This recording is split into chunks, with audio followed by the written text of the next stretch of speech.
السلام علیکم ورحمۃ اللہ وبرکاتہ۔ ناظرین، آج ہم آپ کے لیے ایک نیا واقعہ لے کر حاضر ہوئے ہیں جو کہ بہت ہی خوبصورت واقعہ ہے۔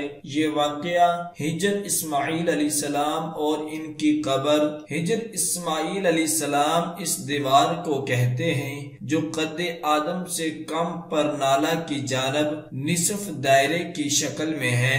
یہ مقام خانہ کعبہ کے اندر شمار ہوتا ہے۔ حضرت عائشہ رضی اللہ عنہ سے روایت ہے کہ انہوں نے کہا کہ میں چاہتی تھی کہ خانہ کعبہ کے اندر جا کر نماز پڑھوں تو رسول اللہ صلی اللہ علیہ وسلم نے میرا ہاتھ پکڑا اور مجھے ہجر کی طرف لے گئے اور فرمایا یہاں نماز پڑھ لے۔ یہ بھی خانہ کعبہ کا حصہ تھا، مگر تیری قوم نے جب خانہ کعبہ کو بنایا تو اسے کعبہ سے خارج کر دیا۔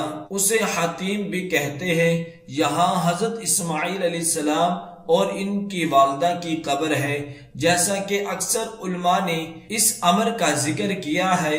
یہاں حضرت اسماعیل علیہ السلام کی کنواری لڑکیاں بھی دفن ہیں، جیسا کہ ازرقی نے اپنی تاریخ میں ذکر کیا ہے۔ ازرقی لکھتا ہے کہ زہری نے ابن زبیر رضی اللہ عنہ سے منبر پر کہتے سنا، یہ جو ابھرے ہوئے مقامات ہیں یہ حضرت اسماعیل علیہ السلام کی بیٹیوں کی قبریں ہیں، یعنی رکن شامی کی جانب۔ ازرقی لکھتا ہے کہ مکہ میں حضرت نوح علیہ السلام، حضرت ہود علیہ السلام، حضرت صالح علیہ السلام اور حضرت شعیب علیہ السلام کا انتقال ہوا۔ ان کی قبریں زمزم اور ہجر کے درمیان ہیں۔ بعض علماء نے کہا ہے کہ ہود اور صالح تو حج ہی نہیں کر سکے کیونکہ ان کی قوم نے ادھر کا رخ نہ کرنے دیا۔ حدیث میں آیا ہے جب کسی نبی کی امت ہلاک ہو جاتی ہے تو وہ مکہ آ جاتا اور یہی اپنے ساتھیوں کے ساتھ مصروف عبادت ہو جاتا حتیٰ کہ یہی وفات پا جاتا۔ ازرقی نے اپنی تاریخ میں لکھا ہے کہ مبارک بن حسان النماتی نے بیان کیا ہے کہ میں نے عمر بن عبدالعزیز کو ہجر میں دیکھا تو یہ کہتے سنا کہ حضرت اسماعیل علیہ السلام نے اللہ تعالیٰ سے مکہ کی گرمی کی شکایت کی تو یہ اللہ تعالیٰ نے فرمایا تیرے لیے ہجر میں قیامت تک کے لیے ٹھنڈی نسیم جاری کر دوں گا۔ حضرت اسماعیل علیہ السلام کا اسی جگہ انتقال ہوا۔ خالد نے بیان کیا ہے کہ میزاب کعبہ سے لے کر ہجر کے مغربی دروازے تک کسی مقام میں آپ کی قبر ہے۔ علماء کا اس بارے میں اختلاف ہے کہ آیا حضرت اسماعیل علیہ السلام یا ان کے کنبہ کا کوئی فرد ہجر میں دفن ہوا۔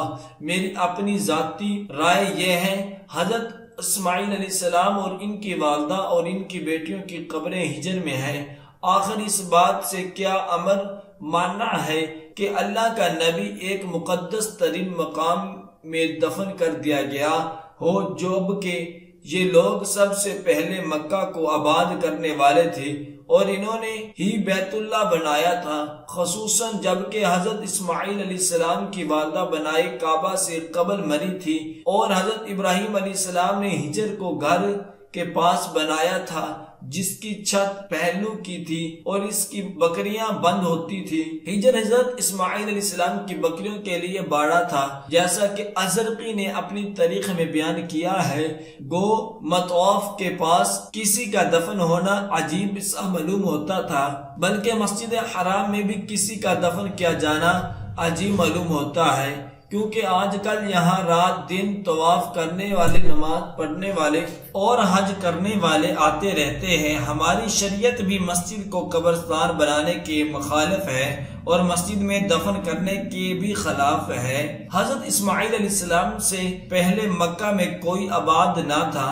قبیلہ جرہم جب ہی وہاں آ کر آباد ہوا۔ جب انہوں نے آپ کو اپنی والدہ کے ساتھ دیکھا تو حضرت اسماعیل علیہ السلام ذبح اللہ ابن خلیل علیہ السلام اللہ بیت اللہ کے پاس کیوں نہ دفن کیے گئے ہوگے، مگر اس کے متعلق کوئی تصریح نہیں ہے۔ علماء جو یہ کہتے ہیں کہ کیا ہجر میں حضرت اسماعیل علیہ السلام کی قبر ہے، ان کا یہ سوال دراصل اس ہجر کے بارے میں ہے۔ اہل قریش نے خانہ کعبہ سے خارج کر دیا تھا۔ اس طرح حجر وسیع ہو گیا، حلقہ اس سے بیشتر تنگ تھا اور اس کی ایک جانب خانہ کعبہ سے خارج ہو گئی، حلقہ کعبہ میں داخل تھی۔ ایسا معلوم ہوتا ہے دراصل لوگوں نے حضرت اسماعیل علیہ السلام کو خانہ کعبہ کے اندر دفن کیا تھا۔ بنائے قریش کے وقت خانہ کعبہ کا کچھ حصہ خارج کر دیا گیا اور اس میں آپ کی قبر تھی۔ اسی لیے علماء یہ سوال قائم کرتے ہیں کہ حجر کے اندر آپ کی قبر ہے یا خانہ کعبہ میں ہے۔ دعا ہے کہ اللہ تبارک و تعالی ہم سب کو ان کلمات پر عمل کرنے کی توفیق عطا فرمائے۔ صدق اللہ العظیم۔